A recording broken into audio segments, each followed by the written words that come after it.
Oluvannyuma lw'emiwendo gy'amafuta okweyongera, ebintu eby'enjawulo ebikozesebwa mu bulamu obwa bulijjo omuli sukaali, sabbuuni, obuwunga n'ebintu ebirala byalinyisibwa ebbeeyi.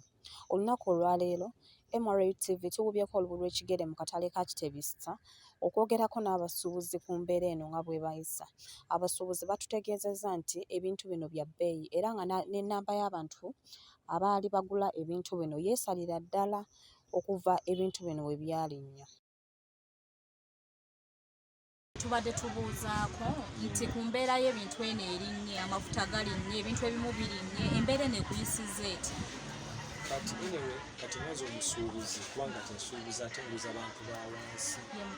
Abantu ba wansi be basinze okuyigirizibwa mu mbeera eno. Kuba kati nze omusuubuzi nsobola okugenda n'ensuubula ebintu kagambe ekikukwateka sukaali ono kati nga bino ebijjanjalo byetutunda kubanga ffe besingira mu liteeyo eno.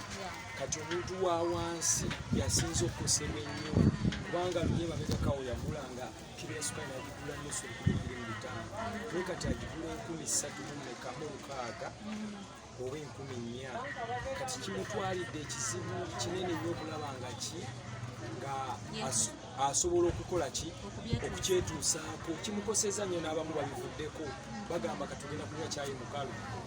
Era bangi nnyo bajja naffe ffennyini abatwewulako bangi netunokukomekeza nti tunakyofunye.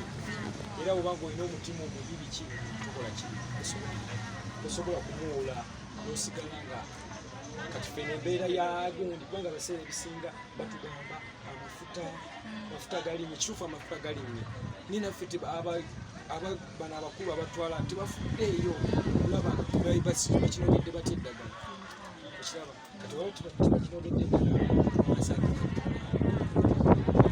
kati okusinziira ku bantu abaagula luli ababadde bagula luli ng'ebintu tebinnalinnya ekitegeeza omuwendo gwesazeemu ddala okusinziira ku bantu abagula kati abantu ababadde bagula bifo ng'amafuta tegannalinnya ebintu tebinnalinya ekitegeeza kati ennamba yeesaza nti bakyagula bintu baluddeko. Abamu batandise kuddamu eri embeera ey'edda tugenda kutandika kozesanga ki bikola by'amapaapaali mu mbeera eyaffe ey'edda gye twakozesanga. Kati omuntu yagulanga omuti gwa sabbuuni egambe kati ng'omuti gwa sabbuuni guno ogwaki ogwa brown twagugulanga nusu 18 naye katumira ebiseera tugutunda 10,000. Kati omuntu wa wansi tasobola kuafodinga ezo sente 10,000 era ajja kugamba bampeeyo akatolo ak'ebitaano. Akatolo ak'ebitaano kagenda musobola kukola ki mumazaako n'ensonga yagundi kubanga ebintu ebisinga abantu basinga okukozesa wansi era byebisinza okuli kati nga butto ali mu bbeeyi. Abantu abaasiikanga tebakyasiika kati abasiikanga ku makubo chipusi. Omuntu wa wansi nga asobola okulaba nga avaayo n'asiika bw'omuwogo bwe tekyabusiika. Eyakuwanga obwogo obusatu ku nusu 2 kati akuwakamu. Kati kubanga toyagala ebyo bivaako naye abatafuna.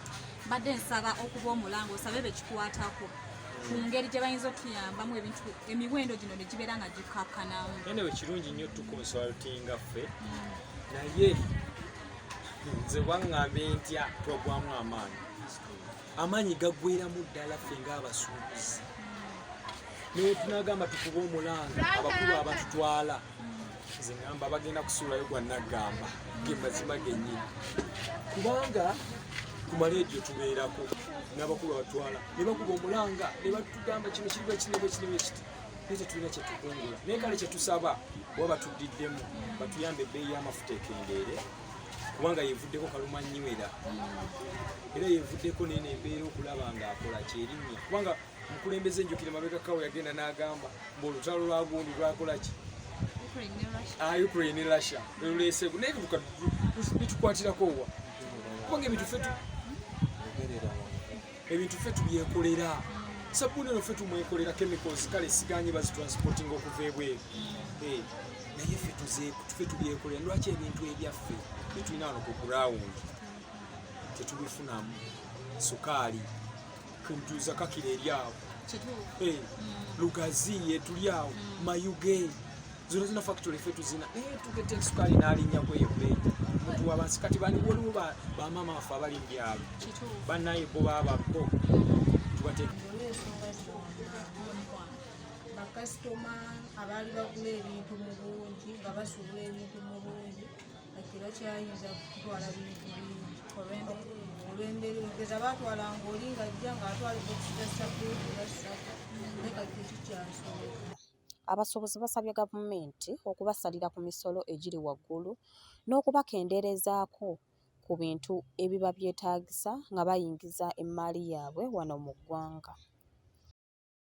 Nze atunda ebintu mbadde nsaba gavumenti etuyambe etukendeerezeeko ku muwendo ebintu bisobole okutambula. Najjuma Maisara, MRU TV, wano Mengo.